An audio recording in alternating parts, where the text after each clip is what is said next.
Hi everyone, naimbag nga aldaw yung amin kakailyan.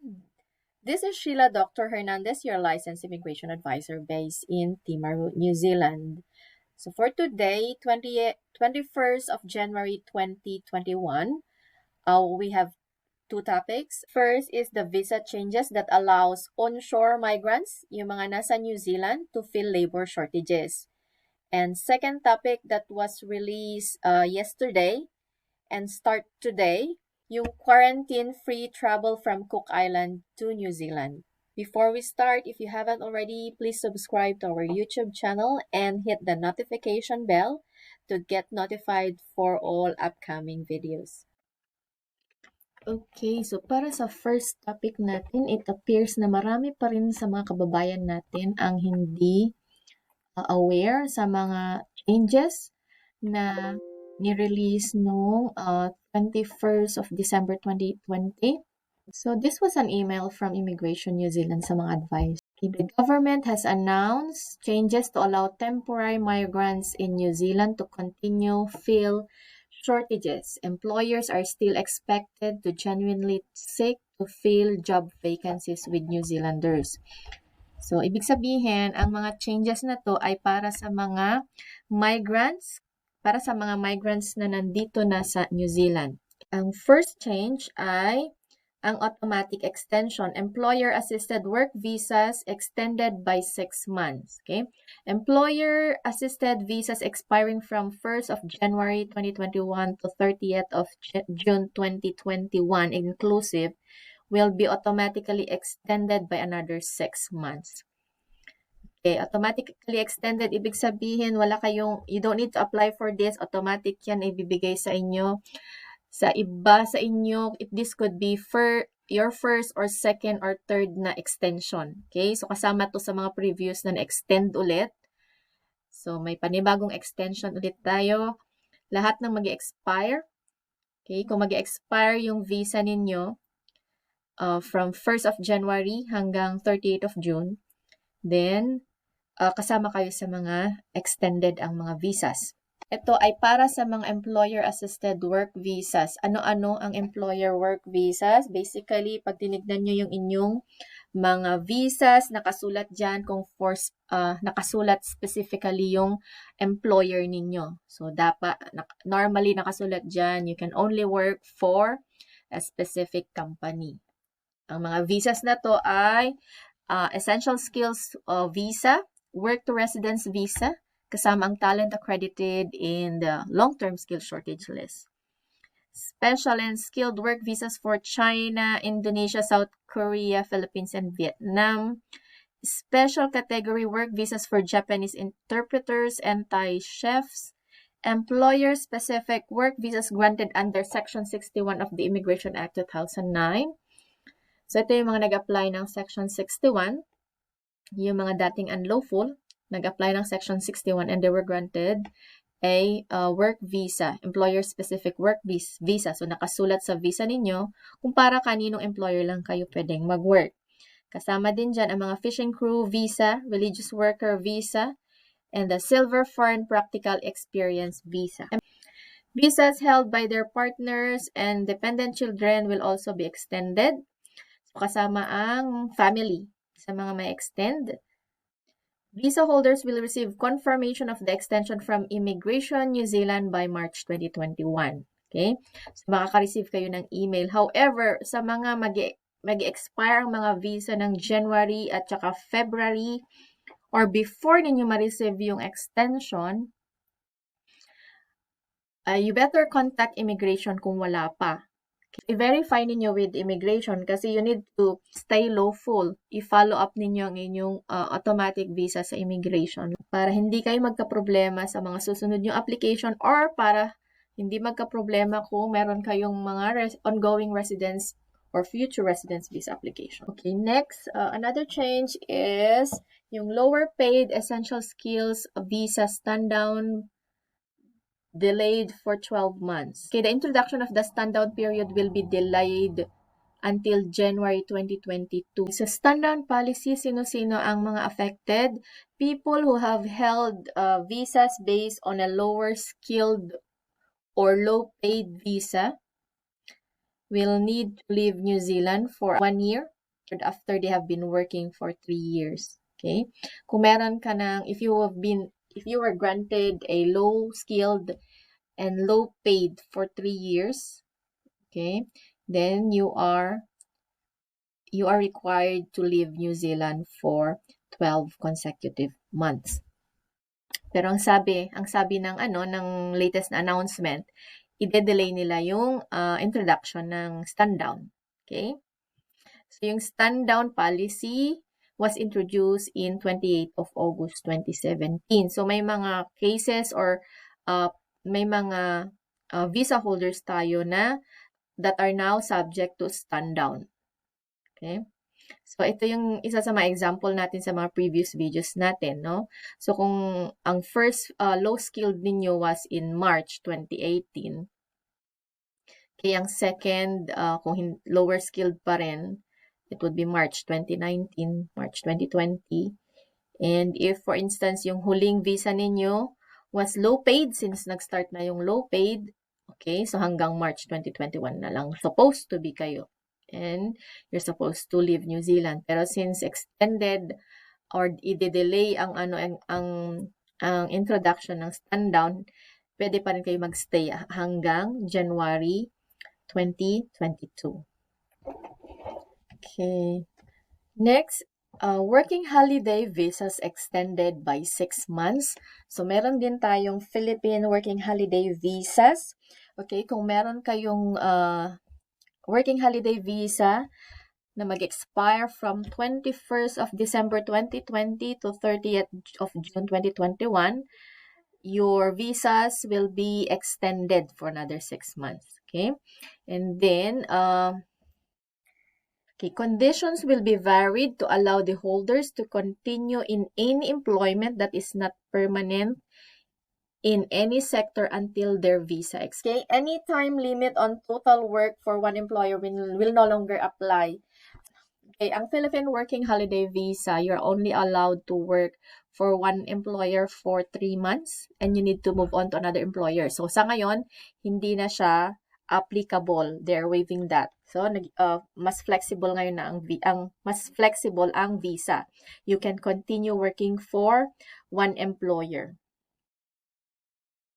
And from 21st December 2020, working holiday visa holders will no longer be transferred to the Supplementary Seasonal Employment SSC work visa when their working holiday visa expires. So, hindi na kailangan, okay? Hindi nyo na kailangan mag-apply for Supplementary Seasonal Employment SSE work visa. Migrant workers already on an SSE visa can still choose to work in the horticulture and viticulture sectors. Okay, pwede pa rin kayo mag-continue kung meron na kayong SSE visa. Continue to work using yung SSE visa ninyo, or you can also apply for an essential skills visa if meron kayong ibang job offer, merong employer that are willing to support your work visa application. Okay?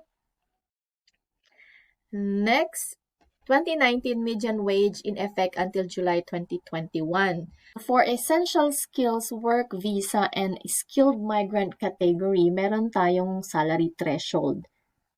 Yung salary threshold na yan nagbabago every year based sa median wage released by New Zealand Statistics. So for this year, nirelease na nila yung bagong threshold, which is yung 27. Supposed to be tataas siya. And normally, ang implementation date ay either November or February. This time, i-extend nila yung implementation until July 2021. Ngayon, anong ibig sabihin nito para sa mga kababayan natin? Okay? So, kung kayo ay may visa na mag-expire next year, halimbawa, okay, at meron na kayong 25.5 and sa tingin nyo, hindi naman kayo mabibigyan ng $27 ng inyong mga employer, then it is a good time na mag-apply na ng bagong visa bago pa mag-start yung 27. Okay? Napaka-importante yon kasi kung iintayin nyo pa yung implementation ng 27, hiintayin nyo pa yung expiry ng inyong visa, then aabutan na kayo ng mas mataas na threshold. You will only be granted for a 1 year. 1 year work visa instead of 3 years since may 25.5 na hourly rate na kayo sa ngayon. Okay, so you don't need to wait na mag-expire ang inyong mga visa. Pwede na kayong mag-apply ngayon before July 2021 kung meron na kayong offer na 25.5. Today, 22nd of January 2021, may na-receive tayo na bagong email from Immigration. Yung subject, email sent in error to visa holders. Okay. So this is in relation sa visa extension that I just explained. Visa extension email on 23rd of December 2020. INZ emailed a number of visa holders, their partners, and dependents to advise they were eligible for a visa extension. INZ mistakenly included partners and dependents of some visa holders who were not eligible for an extension. Okay, so may mga error na email daw. Nagkamali sila. May mga maling emails na na-send out sa mga family ng mga work visa holders na hindi naman eligible for an extension. So, as mentioned kanina, sino-sino ba ang eligible for extension? Let's go back sa diniscuss natin kanina. So, ang eligible for the automatic extension ng 6 months ay ang mga visa na to. Okay? Kung ang family ninyo ay naka-receive ng email stating na automatically extended ang mga visa nila, pero yung visa ng principal applicant ay hindi naman kasama sa listahan na to, then hindi then kasama kayo sa mga nasendan ng maling email. Okay? So, if you're not sure kung tama ba or kasama kayo sa mga nabigyan ng maling email, then you can always contact immigration to verify. Okay? Just to make sure na tamang email ang na-receive ninyo at hindi kayo kasama sa mga nabigyan ng maling email. Kasi importante yan sa sa immigration status nyo sa New Zealand. Kasi kung mali pala yung visa ninyo, yung extended na visa, tapos nag-expire na, or malapit nang mag-expire, then you will be unlawful sa New Zealand. Okay? Next, SSE visa email. On 23rd October 2020, INZ emailed certain visa holders to inform them of the government's decision to grant supplementary seasonal employment SSC visas to those with working holiday visas expiring between 1st of October 2020 and 31st March 2021. So marami yung mga working holiday visas na nabigyan ng SSE visas. Okay? To be eligible for the SSE visa, the working holiday visa holder had to be in New Zealand. So, dapat nandito na sila. So, okay, to be eligible for the SSE visa, the working holiday visa holder had to be in New Zealand when their visa expired. And a number of exchange work visa holders were sent this email in error, although the October email states the holder has to have a working holiday visa. Okay, so may mga nabigyan ng email na intended for working holiday visa holders. Okay, nakatapasama yung mga exchange work visa holders. Okay. So, error po yan. Kung ang visang hawak nyo ay exchange work visa, naka-receive kayo ng email in regards to SSE visas. So, may error sa mga exchange work visas. Hindi daw po kayo kasama. For working holiday visas lang ang SSE. SSE. INZ is contacting visa holders who receive emails in error to clarify eligibility and apologize for any confusion caused and advise how they can check their immigration status. Okay? So, very important po yan. Baka kasama kayo sa mga incorrectly sent ng mga extension. Okay? If you're not sure kung kasama kayo o hindi, then please contact immigration to verify. Okay, para sa second topic natin, quarantine-free travel from the Cook Islands to New Zealand. Okay, so from January 2021, so today, if you are coming from the Cook Islands, mag-travel ka to New Zealand, hindi mo na kailangang dumaan sa managed isolation facility. So, ibig sabihin, hindi na kayo magka-quarantine for 14 days. Okay, yun yung ibig sabihin niyan. Now, let's check yung mga details. Right, so nakasulat dito, quarantine-free travel is available by air only. Okay, so yung mga dadating by boat, kasama pa rin kayo sa managed isolation. So, by air lang sa ngayon ang walang quarantine. Okay, so may mga conditions na kasama yan. Okay? So, if you are in the Cook Islands at gusto mong mag-travel to New Zealand, kailangan ma-meet mo ang mga conditions na to para ma-exempt ka sa quarantine. Okay? You have not been overseas outside New Zealand and the Cook Islands in the past 14 days. Okay? 14 days. So, kung galing ka sa ibang bansa, other than Cook Islands, in the past 14 days, hindi ka exempt. Okay? Hindi ka kasama sa quarantine free. You must maintain physical distance as much as possible from anyone in the airport who did not arrive from the Cook Islands. Okay?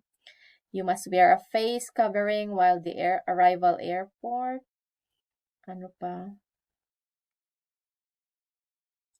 Okay. Wala dapat symptoms. There are no reasonable grounds as determined by a suitably qualified health practitioners to suspect you may have COVID. Okay. Having contact with a confirmed case of COVID-19 in the past 14 days. Okay. Wala ka dapat symptoms and you're not supposed to be waiting for a COVID-19 test. Okay.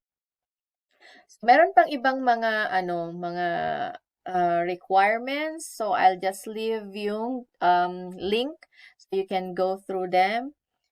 I think hindi naman ganun ka-komplikado. That's it for today. Thank you for watching. If you have any comments, requests na gusto ninyo i-discuss namin sa mga susunod na videos, just comment down below. For immigration advice and visa assistance, you can find our contact details in the description below.